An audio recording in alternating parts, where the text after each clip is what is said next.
On today's RotoWire Fantasy Football Show, we'll discuss the best 2025 draft prop bets with expert NFL picks and predictions to bet on now. Players included will be Cam Ward, Ashton Jeanty, Tet McMillan, Colston Loveland, and more.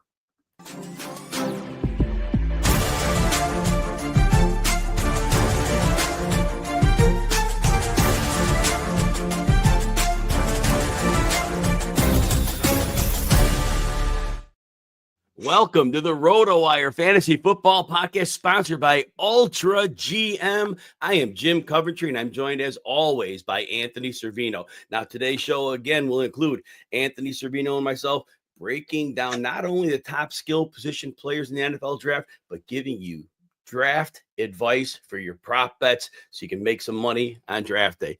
Anthony, let's just start right out with the quarterbacks here. So the first question before we start doing a little breakdown here, Cam Ward is minus 20,000 to be the first quarterback selected. Basically, the books are telling us there is no way that there's any other quarterback other than Ward. I don't think a lot of this quarterback class, my scouting report on Ward is very simple. Yes, he has a Division I history, best 178 touchdowns, strong arm, make deep throws. You could do that. Good velocity on the intermediate stuff. He can make plays, poised. Mechanics are good. On the other hand, there's some weaknesses in decision-making. If he gets in a little bit of heat under pressure, kind of loses it a bit, holds the ball too long. In the NFL, that could be a problem. And in college, sometimes when he faces tough defenses, he wasn't quite the same. So I think great where he's drafted. I don't think he's going to be a difference maker. But is there anything to think that there's any reason why he wouldn't be the first quarterback off the board? No, and I don't see the Titans doing any type of a swerve and going with another position. This is a quarterback-driven league. They don't have a quarterback. The best they have right now is Will Levis. I know I was high on Levis. That is not working out for myself or the Titans. Cam Ward is clearly the best quarterback in a weak quarterback class. So I think he's a locked and loaded number one overall pick. Yeah, and those numbers are so drastic. I mean, they could have gone minus 5,000, minus 20,000. Yeah. So you can't even use that. If a site will let you parlay a couple picks, it's not even worth dumping that in there because it is so devalued. Yeah. So, yeah, I guess we move on. But the next prop, Anthony, is the second quarterback selected in the NFL draft. And here are the three people who are basically considered. Shedeur Sanders is the favorite, minus 250. Jaxson Dart, not terribly far off, Anthony. Dart is plus 200. That's not crazy. Jalen Milroe, not terrible odds, plus 600. So slightly in the mix, but Sanders clearly the favorite. Let's talk about these quarterbacks one at a time. You've heard me talk about Shedeur Sanders. Basically, I comp him to Tua Tagovailoa. But if you don't get Mike McDaniel coaching you, and if you don't get Tyreek Hill and Jalen Waddle, here's the thing. Arm strength to the perimeter. I don't think Shedeur Sanders can drive the ball powerfully enough to beat tight coverage on the outside. I also think that he can throw rainbows downfield like Tua, but I don't think he can drill a deep ball into the bucket. The other thing is then once teams know he's very good underneath, very good in the middle, they're going to do what they do to the quarterbacks like Tua. They're just going to pound the middle with people and say win on the outside. So I get he's the second best quarterback in the class. But I think there could be teams that say we don't want him. What are your thoughts? Yeah, I don't love this quarterback draft class. Shedeur Sanders is probably going to be the second quarterback drafted. In fact, the DraftKings Sportsbook, minus 550 odds for him to go number 2 off the board. We've seen Jaxson Dart, who was a favorite going into the combine in the offseason. We're seeing his stock plummet. I don't hate, listen, you never want to pay this much juice, but at minus 550, you can make the case that Shedeur Sanders to be the second quarterback drafted should be closer to minus 1,000, minus 1,100. I think there's that far of a gap. So that brings us to Jaxson Dart. What I will say about Dart is this. I agree with you. In terms of regular quarterback play, Shedeur Sanders is significantly better. But Jaxson Dart's mobile. He can make plays with his feet. And we know that on play action, he's dangerous. And if a coaching staff is looking for their quarterback and they're going to run a system where they're going to do some play action, they need their quarterback to be mobile, get outside the pocket. Jaxson Dart could be a player that they target. Now, it would take a lot of teams to pass up on Sanders to get there, but he's only plus 200. And so the market is telling us something. They're saying that Dart has a chance, because if he didn't have a chance, he'd be more like plus 800 or 700, but he's not. Athletic, the big arm, he has confidence. His mechanics got better as he played in college. Again, like Sanders, like Ward, his decision-making gets a little reckless with the football. Accuracy can be, especially at intermediate area, he can have a little bit of an issue there. So I don't think he's at all a strong quarterback. Before we get to Milroe, when we stick on Jaxson Dart, is there any value at plus 200 as him as the second quarterback taken off the board? I think there's a shot that it happens. And the way that happens is if Shedeur Sanders slips past the first round, and I do think that can happen. The one team that I think plays a role here is the Pittsburgh Steelers, and we'll talk about them later. I do believe they draft a quarterback in the first round. It's a matter of, is it going to be Sanders or is it going to be Dart? I think at this point, it's probably going to be Shedeur Sanders. Right now, the books have the over-under of draft position for Jaxson Dart at 24.5. Over 24.5 plus 125, under minus 155. So they think he's going to go at some point in the first 24 picks. It's just a matter of, it's going to go before or after Sanders. I think he's going to be the third guy gone. Yeah, and that makes sense. And then Jalen Milroe, because he's plus 600, he deserves a little bit of time on this. Again, he's another mobile quarterback, ran for 20 touchdowns in the 2024 season, but he had 10 turnover-worthy plays. And in college, that's really not a great number, especially when you're in a good college system. So, but he is an elite athlete. That is no question. He's very tough. When he takes hits, the dude keeps rolling. His advances as a passer have gotten better as he's played, but still his mechanics aren't quite where they need to be. His decision making hasn't been great, and when he's in the pocket, he bails out too quickly and runs. So I plus 600 sounds tempting, but I really think there's very little to no chance. Sounds like you're on the same page. Yeah, no, I don't see him going even before Jaxson Dart. Jalen Milroe is probably, we're looking at a second round pick.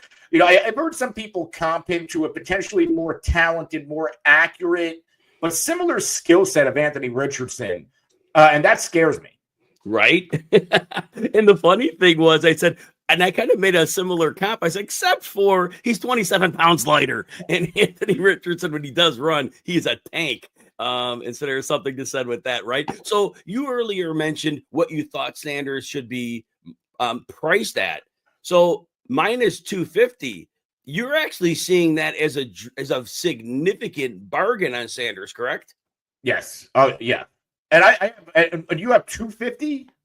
Minus 250 on DraftKings as of time of this recording. Okay, wow. So those odds change compared to what I've seen. So yeah, I think that's a pretty good value, because I think he is so, at least from what we hear from draft experts, he's going to be the second guy off the board. And I don't think that there's any, with Jaxson Dart, the gap isn't that close with Shedeur Sanders. We're hearing more visits, especially, I believe, in the past 2 days, more Shedeur Sanders visits from quarterback-needy teams. Where does Jaxson Dart fall? You're right. But I agree with you on the minus 250 on Sanders. I think that's, again, these odds will change. You could shop around for odds. You'll get them in different places. Anthony, you were on the RotoWire site to get draft odds? Yes. So someone just go to, do you know exactly where they head on there, or just they just kind of just look up our betting page, correct? Yeah, you go to our RotoWire betting page. RotoWire NFL draft betting page. And we have a page right now where 2025 NFL draft odds, first pick, and betting odds. And you can just go to Google and search RotoWire NFL draft player futures. And on that page, you'll see odds via BetMGM, FanDuel, Hard Rock Bet, Caesars, ESPN Bet, all the top books, DraftKings, for first overall pick, second overall pick, third overall pick. There's draft widgets for all of the most popular draft odds. Odds to be a top 10 pick. So you go to that page, you have everything you need right there, and you can shop prices and shop the odds across all of the top sports books that have these bets. Love that. So remember that out there. That's definitely where you're going to help make it the one-stop shop to find your best odds. Work smart, not hard. Anthony, before we move on, other quarterback props. So Shedeur Sanders' actual pick is at 8.5. So if you think he'll go later than that, the odds are minus 310. Do you think Sanders goes later than 8.5, or does he go earlier? If he's not taken by the Giants, I think the next team could potentially be the New Orleans Saints. Off the top of my head, they have the 9th overall pick. Correct. So I'm going to go over for Shedeur Sanders. And if he's not taken, like I said, if he's not taken by the New York Giants, I don't see Cleveland going in the direction of a quarterback. So it's the Giants, or we're going to start seeing a free fall, because if it's not the Giants and he gets passed by the Saints, we could potentially look at a free fall to the Pittsburgh Steelers. 100% on that. So that brings us to our next pick that you had, Jaxson Dart at pick 24.5. And earlier you said that pick seems to line up with the Steelers' motivations. What are your thoughts on that? So when it comes to the Pittsburgh Steelers, what do we know right now? Well, all the recent news, Aaron Rodgers' retirement is on the table. So is playing next year. He wants to play for a contender. The Pittsburgh Steelers is the closest thing to a contender that Aaron Rodgers has. There has not been a move yet. What do the Pittsburgh Steelers have in their roster at quarterback? You're going to really go the Mason Rudolph route again? I do think the Steelers are in the market for a quarterback. Even if they did bring in Aaron Rodgers, we're going to see the Pittsburgh Steelers draft a signal caller. And the prop bet that I absolutely love, and I think this has a ton of value, Steelers' first pick is a quarterback, is plus 210 odds on DraftKings right now. It is their biggest need. They haven't had a legitimate quarterback, you can make a case, since the end of the Ben Roethlisberger era. They swung on Kenny Pickett a few years ago and missed. I think they're going to take another shot. Do you think after the debacle of Pickett, I believe it was pick 20, top of my head, this is pick 21. Do you think they're going to be willing to go down that rabbit hole again of taking a marginal quarterback with a first-round pick? This is a franchise that's been pretty conservative. And ultimately, with this team is kind of built for like right now, because that defense is starting to get old. I know Mason Rudolph's not good, but Mason Rudolph potentially could be better than anybody to take at 21 in terms of this year only. Anything? But what about the future? Because we also have to take a look at the future, because we know Mason Rudolph isn't the answer. They also have Skylar Thompson. He's not even the question. Oof. Now, when you look at moving forward, we know what the Steelers, what Mason Rudolph's going to do. They're going to be a 500 football team. It's not like they're all of a sudden going to be a 3 or 4 win team, and they're going to be picking at the top of next year's draft and get one of these great quarterbacks coming out. I mean, is it that big of a risk? I get they missed on Pickett, but is it that big of a risk at pick 20 or pick 21 to swing and to miss? You could also go draft a linebacker or an edge rusher or a lineman and miss as well. This is not a strong draft class outside of a couple of early names. You're right, but I would bet you when they're scouting players, if they see the quarterbacks like a lot of us do, they're going to say, we got a 3rd-round grade on this guy. And I know it's the quarterback position. I know that steams them up, but they are probably going to have, at 21, there's going to be at least 1 or 2 players have a 1st-round grade on there. And it'll be interesting to see. I guess we won't belabor this one too long, but it'll be interesting to watch that. But that's the spot, because at 22, Dart's not going to the Chargers. 23, he sure is not going to the Packers. And 24, the Vikings, not going there. J.J. McCarthy just got drafted. So it's kind of weird now that I see his pick at 24.5. It seems, unless they're assuming a trade up, or a trade back, which the Steelers could technically trade back there. Because if we got to that point and the Steelers wanted him, again, those 4 teams, the Chargers, Packers, Vikings, Texans, the Rams, the Texans, the Ravens, the Lions, the Commanders, then the Bills. There's no other team in the 1st round that needs a quarterback. So the Steelers could trade back with any of those teams, get their player if they want a quarterback. That's something to consider. Anything on that? No, you're right. I just think that this is the the league we're in. They could have a third-round draft grade on a quarterback, but because this is such a quarterback-driven league and there's such a need there, I think they're going to try to go for their guy. Again, if they didn't draft Pickett a few years ago, again, they missed on Pickett, but I think they're comfortable swinging and missing there rather than if they're, Pittsburgh was picking number 3 overall, and they're like, hey, we're not really in love with this guy. I don't think they take that shot. But at pick 20, pick 21, why not? Why not? Because what if it does work out with Shedeur Sanders? There's always that other side of the equation where, hey, this could work. 100%. All right. Have you ever dreamed of managing your favorite pro football team? Do you watch your team and think the GM got it wrong all day long? Again, do you think you can do better? Here's your chance to prove it. Introducing Ultra GM, a revolutionary new take on fantasy football that makes you the general manager of your favorite team. You start with the team's full roster, you build it through the draft, free agency, trades, even the practice squad to create your ideal team. No fantasy football platform or GM simulator has ever provided the degree of realism and engagement that Ultra GM offers, and none has ever given you the opportunity to manage the team you love and care for the most. Compete against family, friends, and even your team's real GM to see who is the Ultra GM. You think you can do better than that team's GM? Visit ultragm.com to prove it. Anthony, let's move to the running back position. Ashton Jeanty, minus 8,000 to be the first running back taken. We said quarterback Cam Ward, minus 20,000. So this isn't to that level, but it probably should be. It does seem like a no-brainer. Jeanty has recently been linked, and it also came up in a mock, but I think that's because of the information, to the Jaguars at 5. Raiders are a possibility at 6. The Bears at 10 would really give Ben Johnson an offense.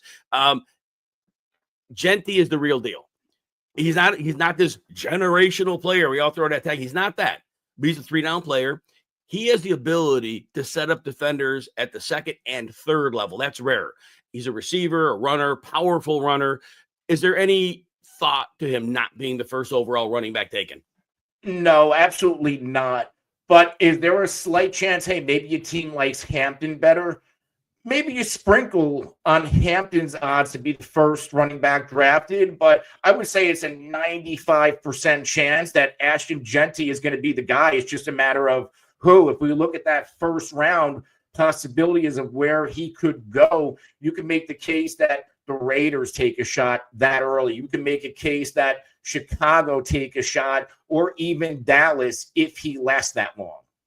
We will talk about Hampton specifically in just a few seconds. But before then, Hampton is the next running back on the board. Now, remember, Jeanty's minus 8,000. Hampton's plus 2,000 to be the first running back taken. Before we break down Hampton, you just said it a minute ago, is it worth sprinkling something on that? Because he's a much bigger back. Yeah, I do think so, because he's a little bit of a bigger back. But I think teams would also covet that depending on the type of offense they run. So easy enough. Let's talk about the second running back selected for the props. And again, these were from DraftKings. Anthony told you earlier in the show how to find out all the books that are common when you get them on the RotoWire site. So definitely check that out. These odds will change, of course, depending on when you listen to the show. So second running back selected. Omarion Hampton is the favorite at minus 330. So again, not the crazy levels, but pretty solid. Number 2 is Travion Henderson plus 200. It almost sounds like that market we saw earlier with the second quarterback as well, where we saw Jaxson Dart like at plus 250, but Henderson's 200. Quinshawn Judkins is way down at plus 2,200. And since he was close, I added Caleb Johnson at plus 2,500. So first, let's talk about these running backs. So Omarion Hampton, most people have him easily as the number 2 running back in the class. Big bodied, doesn't go down easily. He caught a bunch of passes in college. A lot of these option routes, I don't think he's a receiver. I think he's a big-bodied, bully running back. He has literally no agility. He's a straight-line runner. His testing showed he's not a wiggle guy. So you want that big power downhill back. He would be your guy. Let's start with him. At minus 330, any thoughts on Hampton? And is this too good to be true? I mean, it's 330. It's not great odds, but is it just an easy money or maybe not? For Hampton to be the second running back drafted, I think those are really, really nice odds for it. It's just a matter of where teams value him. Again, his skill set, more of a bigger bruising back. I happen to have Travion Henderson as my number 4 ranked running back. You have Scadaboo as my number 3 ranked running back. It's just a matter of what teams, what type of back a team needs when they're on the clock. Because of these odds are so long, I'm much more apt to sprinkle on Hampton being the second running back taken than we were talking about earlier with the quarterbacks, than sprinkle on somebody like Jaxson Dart. I think there's a larger gap between, for example, Shedeur Sanders and Jaxson Dart, where I heavily favor Shedeur Sanders of the two, where the gap is so close to where, you can sprinkle on the odds of Omarion Hampton and Trevion Henderson, and you'll turn a profit if either one of those two backs are taken number 2. It's a good point. That's a very good point. It's a good gambling tip there. Let's talk about Henderson, Trevion Henderson. So the first thing I'll say about both Trevion Henderson and Quinshon Judkins, for those that are a little late to the game, they were teammates in college last year at Ohio State, and they're splitting work. That's something a lot of the other backs at the top of class don't have to worry about. Normally, like, you're the guy. Jeanty's the guy. Hampton's the guy. Well, this is a case where Ohio State had 2 elite running backs, and obviously they're going very high on people's boards. But do we really see the best of either of them because of their situation? And I think no. I think we did not see the best of them. But let's start with Henderson. 5'10", 202. So he's not like beast size, but he's good, stout, solid back that way. The size is fine. I think he could be the best pure runner in the class. That is for sure. But his explosiveness was good. And he his testing ran 80th percentile there. So he definitely checked that box. And for his size, it was good speed at the combine, 73rd percentile 40. Very good vision, finding those running lanes in their running zone, especially lower body strength. Keeps the legs moving after contact. And that said, pass protection isn't great. So maybe he isn't the automatic third down back, but he can catch the ball. When he played some top defenses, Anthony, he struggled a bit. So you talked about him a little bit, but Trevion Henderson at +200, and you already said sprinkling him in. Any other thoughts besides that? Listen, I get that against the top competition, he would struggle here and there. But if you look, college football playoff games this past season, at least 100 scrimmage yards in 3 out of 4 of them. The competition, that was a big stage, a big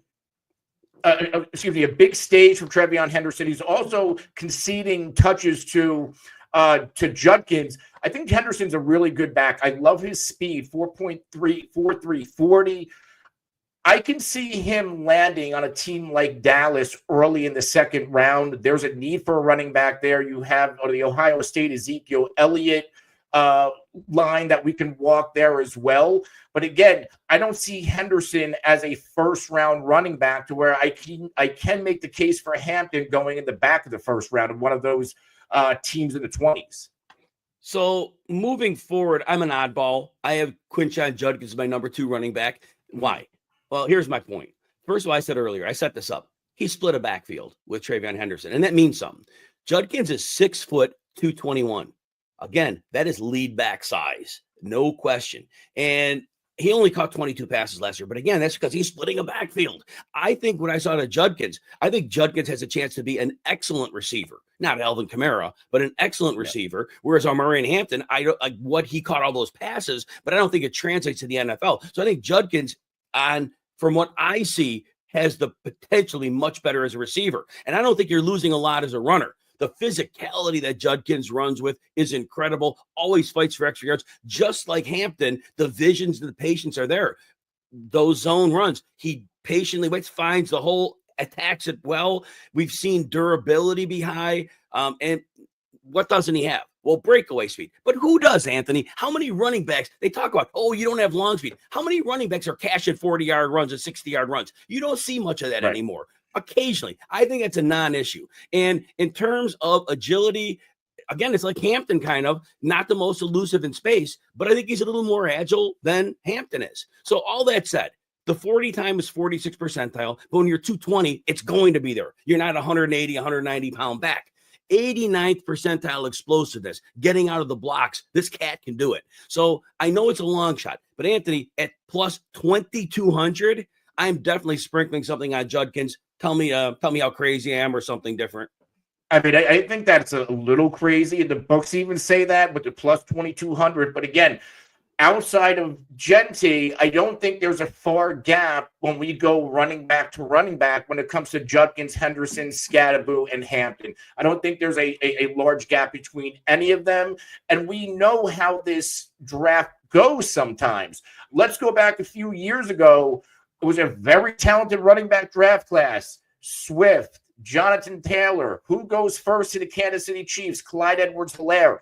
And nobody saw that coming. So this is that one position where it comes down to how a team values to position and who's on the board. The only reason I'm going to bring up Caleb Johnson next at plus 2,500 is he's close to what Judkins is. But to me, look, the draft community is all abuzz. Caleb Johnson is that 6'1", 224. Anthony, I see him as nothing more than a rotational back. In college, what did he struggle with? Vision. Those cutback lanes, he didn't see them. It is a problem. When the box was crowded, he didn't seem to know what to do with the traffic.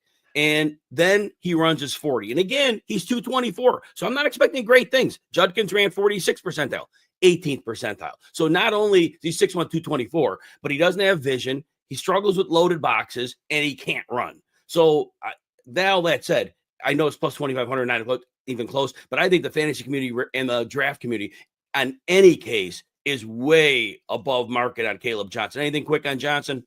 Yeah, I agree. He seems like a one-dimensional back, and I think for him to really thrive in the NFL, he needs to improve as a pass catcher. Anthony, there's one prop we'll talk about, aside the ones we've woven into our discussion. Ashton Jeanty, pick 9.5. For him to go earlier than the Bears, it would be minus 285, which means he would either go to, we know that the Browns aren't taking him, the Titans, Giants at 3 probably won't, Patriots at 4, the Jaguars at 5, there's been talk, the Raiders at 6, there's potential for that. Those would probably be the two teams if he was going to go. What are your thoughts on Jeanty before pick 9.5? I think he's going to go later. I think the only team, and again, I heard the Jacksonville rumors. I actually see them going wide receiver. I've heard rumors of even tight end. I really see them going wide receiver or interior defensive lineman. I'll rule Jeanty out of there. Chicago. It's Chicago or Dallas. I think those are the two most logical landing spots for Jeanty. Or the Raiders, like the Raiders in that top 10, like they're that one team that sticks out. It's a monster need for them. I think they have Zamir White coming back. They brought in Raheem Mostert. This is a team that has a really nice defense laid out. They need some offensive playmakers. And we know the Raiders, I know Al Davis isn't there anymore, but they have a history of making these big splashes inside the top 10. Outside of that, he's going, I'll take the over on that. So you will get plus money going with that. So if Anthony Cervino is right on this one, you will make money taking Ashton Jeanty to fall outside or over pick 9.5. All right, we are going to. That's crazy. I mean, the books really think he's going to go under. I mean, at that pick 9.5, the Bears are their break point. They've established that's their break point. They believe books believe you're taking your chance on the Bears. They don't think the Jaguars are going to go at 5. Yeah. Matthew Berry, and I'm getting this from a secondhand information, but who had read it from him. Matthew Berry said he had talked to people when he was at a recent event, and he had heard that the Jacksonville Jaguars are very, very enamored with him from someone in their house. So that's where that buzz comes from. The Raiders, you never know what the Raiders could. The Raiders could take some 6th-round cornerback value with their 6th pick because the Raiders kind of never do it right in the draft. But do they need a running back desperately? Because they have Geno Smith. If you're not going to give Geno Smith any semblance of a running game, it's going to be a massive problem. But again, they have so many needs. Good luck with that. So I get what you're saying. Now, we have seen these greater running backs in recent years be taken early. We saw Bijan Robinson taken super early. And as my mind just evades me last year, a couple of years, Jahmyr Gibbs went, I think it was picked 12, which is a little later than that. But we've seen running backs go high recently if you are the best running back in the class. But that number at 9.5 is making a statement. It's, do you take the Bears or do you think somebody jumps sooner? And like you, I can't definitively say the Jaguars are definitely doing this. And I certainly can't say the Raiders are. So I guess when we're looking at it that way, the better bet would be over 9.5 because Yeah. those teams need a lot more than a running back. Yeah. No, I All completely agree, especially with those two. Right. We are going to move to the wide receiver position after we take a short break. All right. Anthony, wide receivers. First receiver off the board, Tet McMillan is minus 230. So, again, not a massive favorite, but a solid favorite. Matthew Golden runs that 4.2940. We'll talk about that later, actually, in specifics. But he runs that 4.2940. He's at plus 150, so he's not terribly off as a number 2.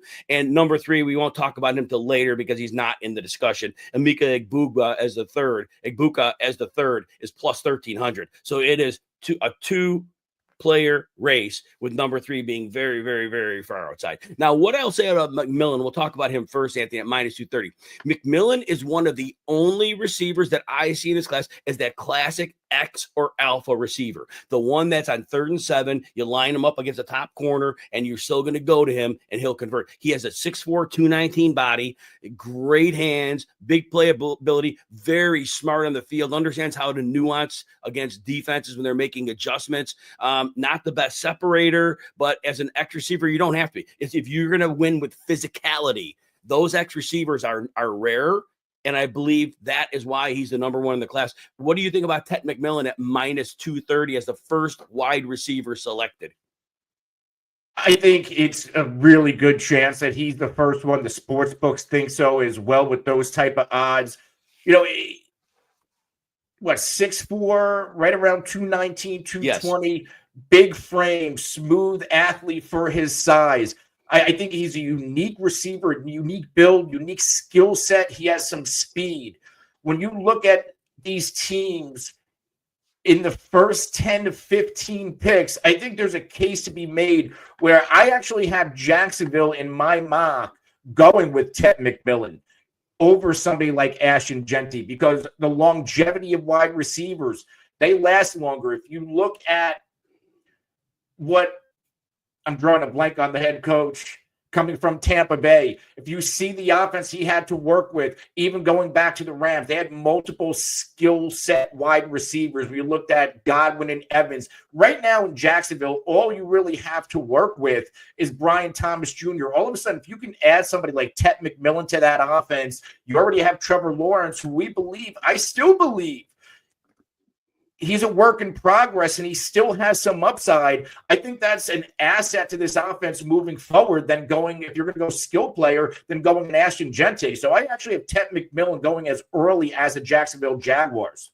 Yeah, and Anthony, earlier we talked, I want to back up just for a brief moment. I know we're on receiver. We talked about Jeanty earlier, and I didn't give you the odds if you took him to go earlier than 9.5 picks. So if he goes in the first 9 picks, you get plus 220 odds on that. Again, Anthony, you're still on he's going later than that side? Yeah. Okay, and that's at minus 300 right now. These odds are always going to move, so just keep an eye on those as we go. All right, we're back to receiver. We just talked about Tet McMillan as the number 1 receiver off the board. And like I'm also saying, if you need an X receiver, that's the player you're taking. And most teams do. Most teams are kind of covered in the slot now. Most teams, Z receivers, fine, whatever. Right? First-round picks and them are tough. But that leads us to Matthew Golden next, plus 150. And because of that 4.29 time, and it was hand-timed, and of course, his agent was very smart. You're not running your second. You're not running your third. You clock the 4.29. You're done. But there were a lot of people saying that time must have been off. There must have been like a little hitch in the clock or when it was pushed, because this player, Matthew Golden, he did not look like a speed demon on tape. Matter of fact, in my initial scouting of film, Anthony, speed is something I didn't have on him. He was not a burner. I saw him get caught from behind in open space at the college level. So to me, this was not this elite burner. He had big playability and he occasionally could stretch the field, but they could line up all over the place and he was strong after the catch. But there were issues. He is not a good route runner. He is not somebody that he needs a lot of refinement there. He also gets reliant on being physical at 5'11", 191. Well, guess who's not going to be physical in the NFL at 191? You're not being physical with anybody at 191. So I think that time speed is going to burn him way up the draft board more. He was a first-round pick, but I think he's going to go significantly higher. I just don't think if any team can get past that 4.29, I don't think they're taking Matthew Golden. But is that 4.29 going to get somebody to say John Ross, who he's a bust, but when he ran that time, he was picked way up. What are your thoughts, sir? Yeah, I can see Golden going in the top 15 picks. I just don't see him going over Tet McMillan. And, again, my Dallas Cowboys come up here. This is a team that needs a playmaker. I think if Gente's on the board, I doubt it. They're going to go Gente. But I think there's a really solid chance that both McMillan and Gente's off the board, which means I could see Matthew Golden being that complement with his speed to CeeDee Lamb. So I don't think he's the first receiver. I think he's the second receiver off the board going to Dallas. Now, the next prop we'll talk about is a second receiver selected. And we already talked about Matthew Golden, but he's the favorite at minus 165 because, as we said earlier, McMillan is the favorite to go number one. But there are odds for McMillan as a second receiver. So if you really believe Matthew Golden's going first, you go ahead and you take Matthew Golden at plus 150. But then you turn around, you make your bet on Tet McMillan as the second one at plus 160. If you believe that's the case, if somebody's going to bite on Golden, which I don't, that would be your double down bet where you would really cash in. But this basically the second receiver selected. So you got Golden at minus 165. If McMillan goes, the assumption is Egbuka is plus 700, Emeka Egbuka. Luther Burden is plus 1,600, so he's not in the discussion for the most part. Is Golden, in your mind, a locked-in number two, assuming in your mind that McMillan is going first?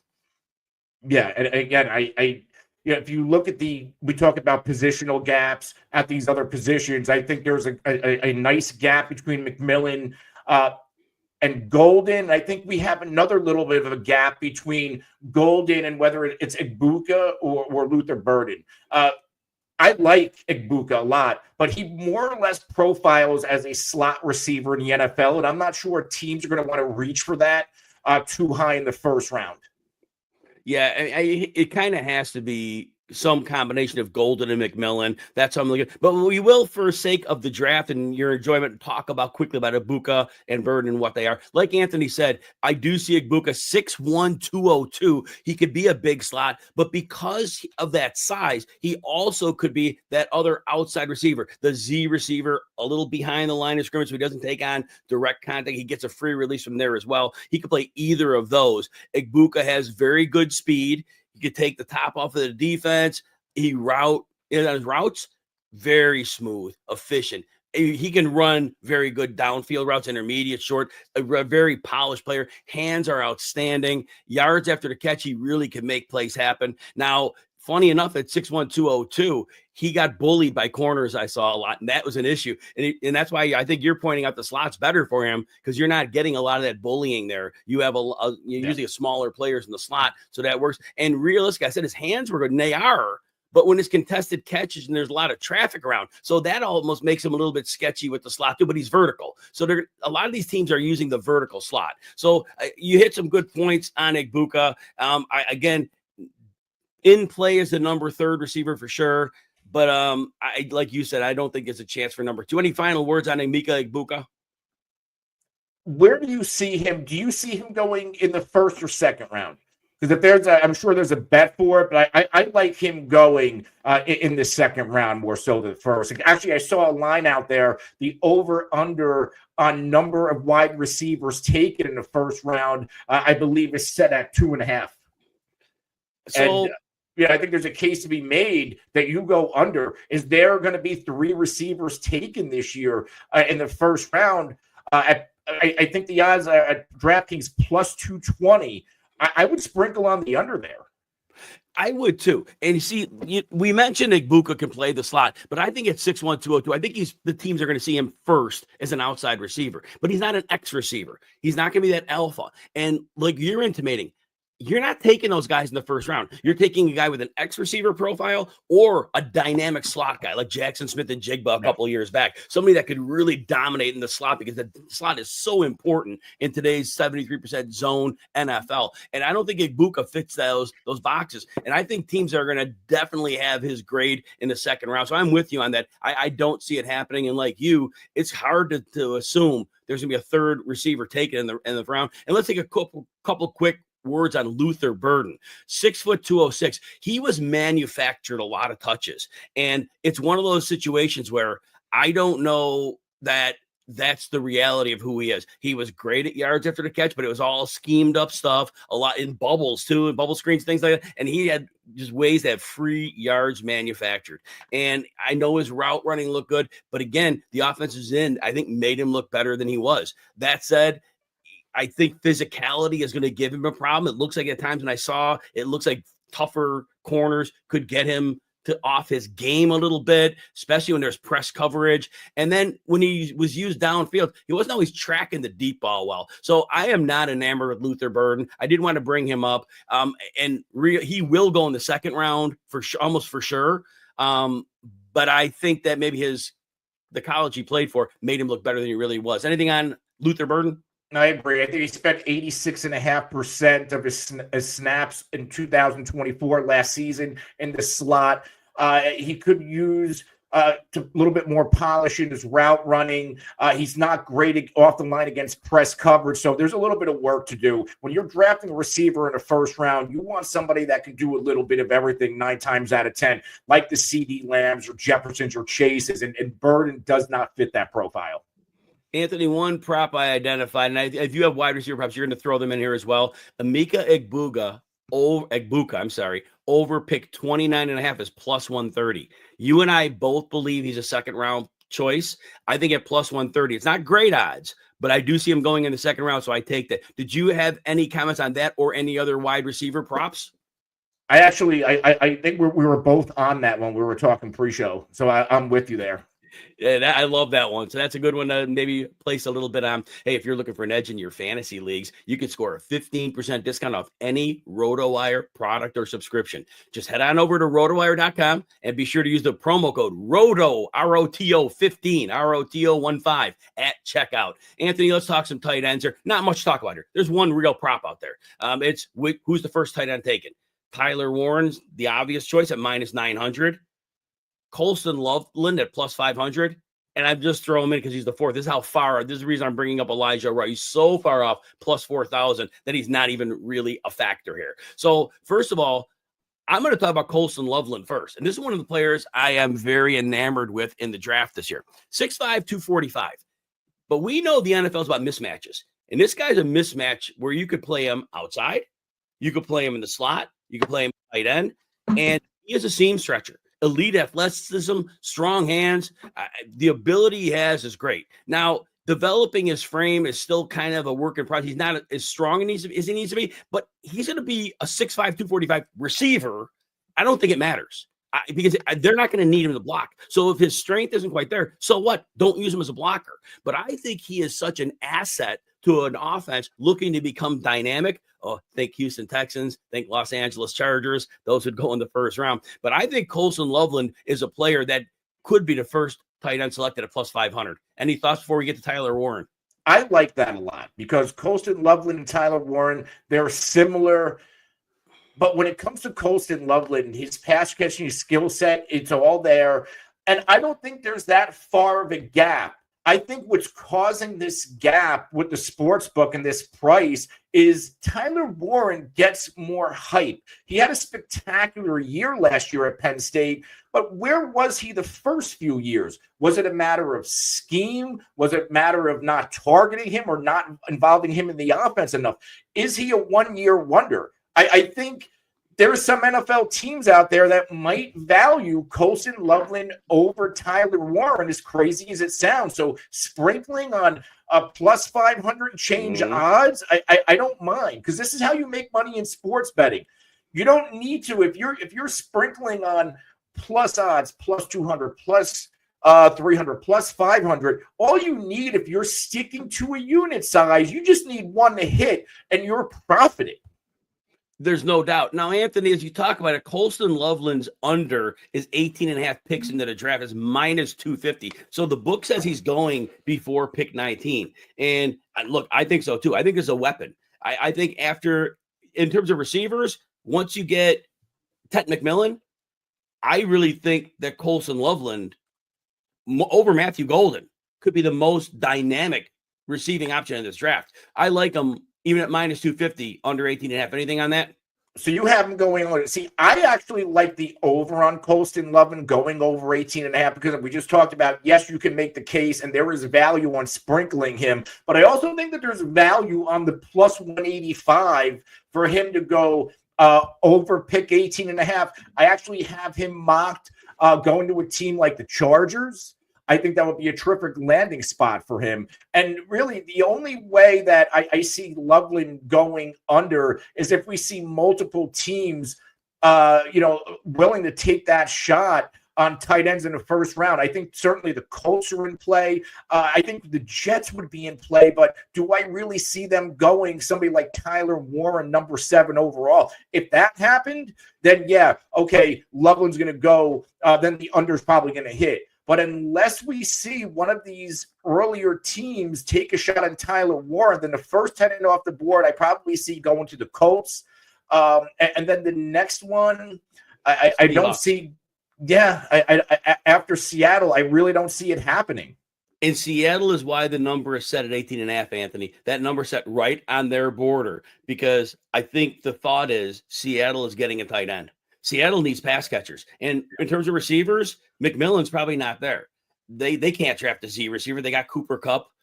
A Z receiver does not help them. They need somebody that can stretch the field. And if it's not going to be Tet McMillan, it's going to be a tight end. So that's where the break point is. So again, Anthony and I have opposing sides. I'd love to see him fall all the way down to the Chargers or the Texans. I think those are ideal landing spots. I think somebody's going to see that weapon. I think the Bengals. It sounds crazy. They're not good. Their defense is not going to be good for a long time. If you're going to have Chase and Higgins and you're going to put some gas in the middle of the field, what are defenses going to do?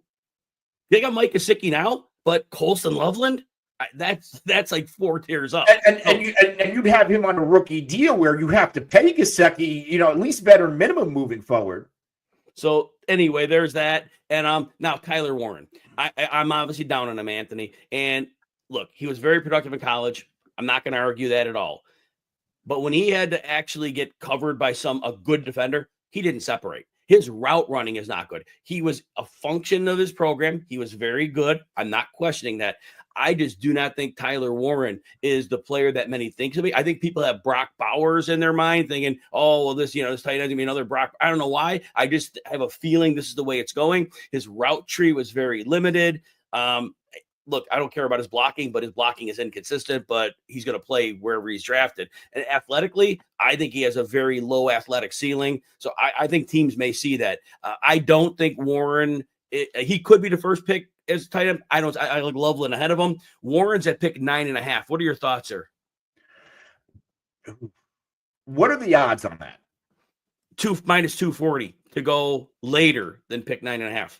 I think that's about right. It's not something I would bet because of the juice. But again, outside of a team like the Jets at pick 7, I just think that's too rich for somebody like Tyler Warren because the Jets in the past few years, they could have had Brock Bowers last year, a few picks later. And I don't think Warren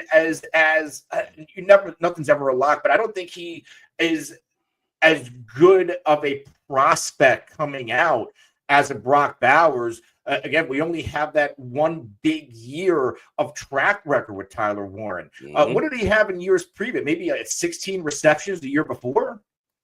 Yeah, I'm not going to have that with you. That sounds right. Yeah. So, yeah, I'm not buying. I know many will, and I get it. I just don't see the separation skills, the athleticism. I don't see it. If I'm drafting a tight end, I'm using him as a receiver anyway. It's Colston Loveland all day long. All right, Anthony, in terms of we had a few other isolated props we didn't talk about. Tet McMillan, you noted if he goes in the top 10 at FanDuel, you get plus 430. Talk about that quickly.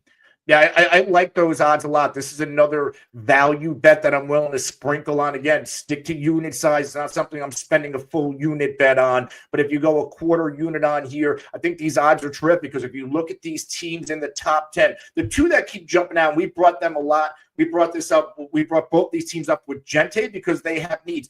Jacksonville and the Raiders. These are teams that they both have competent quarterbacks. They both need a lot of work. But again, if you look at longevity, it's wide receiver over running back. And I can see either Jacksonville or the Raiders taking Tet McMillan. The Raiders just need a wide receiver overall. They have Bowers, outstanding. They have Jacoby Myers. Outside of Jacoby Myers, they really have literally nothing at that position. And Tet McMillan gives them an instant wide receiver one upgrade over Myers, who we both like. And even in Jacksonville, all you really have there is Brian Thomas Jr. They still have Gabe Davis. They brought in Diami Brown. They moved off of Evan Ingram. So there's a legitimate need for a playmaker. And this is going to be a bad defense. They're going to need to outscore teams to win games. And I think they have the personnel to do it if they brought in a playmaking receiver like Tet McMillan. So I think those are the two likeliest landing spots for McMillan inside the top 10. Anthony, give me less than a minute on your last prop. Under 15.5 offensive players drafted in the first round, minus 145 at DraftKings. This is one of those drafts. I don't love the offensive linemen in this draft. And usually we see a whole bunch of offensive tackles being taken, which kind of bolsters how many offensive players are taken. I don't know if that happens. Again, we don't love the quarterbacks. There are years where we see 5 quarterbacks, 6 offensive linemen go, a bunch of wide receivers. I don't see that at all. This is going to be a very, at least in my eyes, a very even first round when it comes to offense and defensive players taken. And because I think it's so scarce with offensive splash talent, this could be, hey, let's play it safe and go with defensive players. There's a lot of nice edge rushers, interior defensive linemen, and even linebackers in this draft class. So I would go the under at those minus odds. Absolutely. Hey, be a part of the RotoWire community on our new and improved Discord server. Share fantasy advice, find a prop bet detail, interact with some of your favorite RotoWire experts. Just join the conversation at rotowire.com/chat. We want to thank our sponsor, Ultra GM, and thanks to you, everyone out there, for listening. Come back next week for another edition of the RotoWire Fantasy Football Podcast.